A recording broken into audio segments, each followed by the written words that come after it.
whoever that person is. Okay. You're supposed to. Yeah.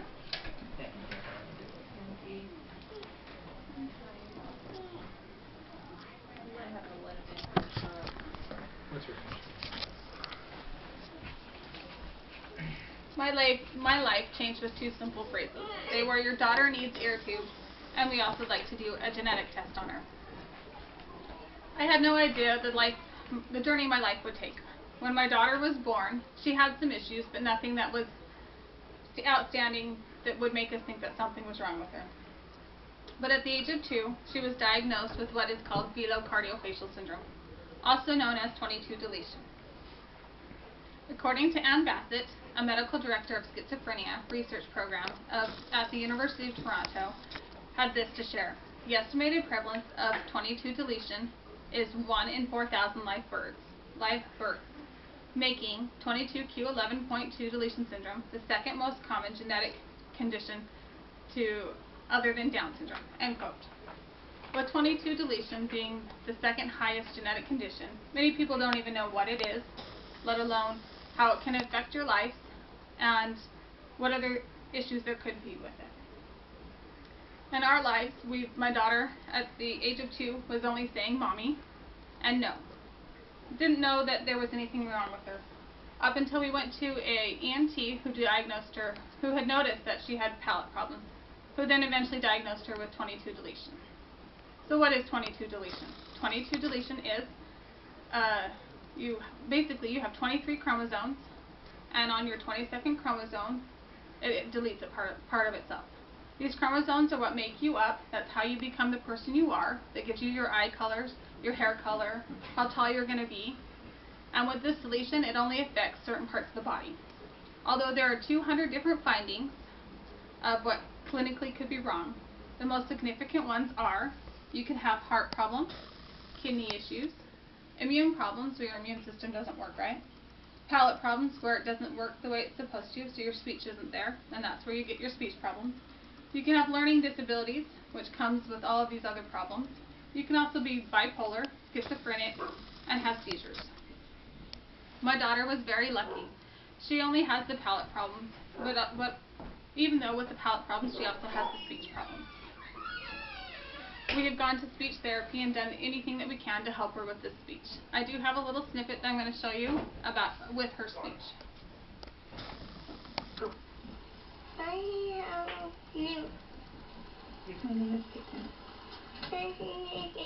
Good girl.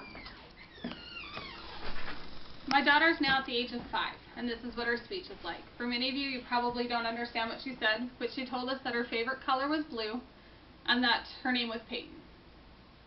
Even though we've had speech therapy for the last 3 years, we still struggle with her speech.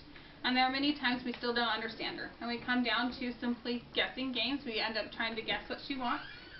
Or we'd use sign language, which is for our family been great and wonderful. We love it. Or we simply just ask her to show us what she wants because we just don't understand what she wants. There's even been times where she's been very frustrated with us and just will quit talking to us. This is part of our life. This is how our communication gap that we have. But there's also more than just the communication gap with our daughter. We also have communication gaps with our physicians who don't know what 22 deletion is. Because it's such a new diagnosis, many of them don't understand what it is or let alone even where it comes from. According to Dr. Honor Nicole, an assistant professor at the School of Nursing and Midwifery, shares this, that parents find themselves informing and educating professionals, end quote.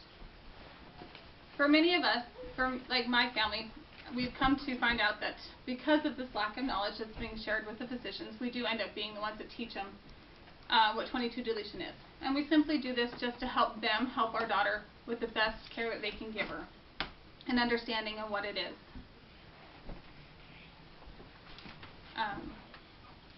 Even with this gap in communications with our physicians, many of them are finding that children are being diagnosed with the wrong condition.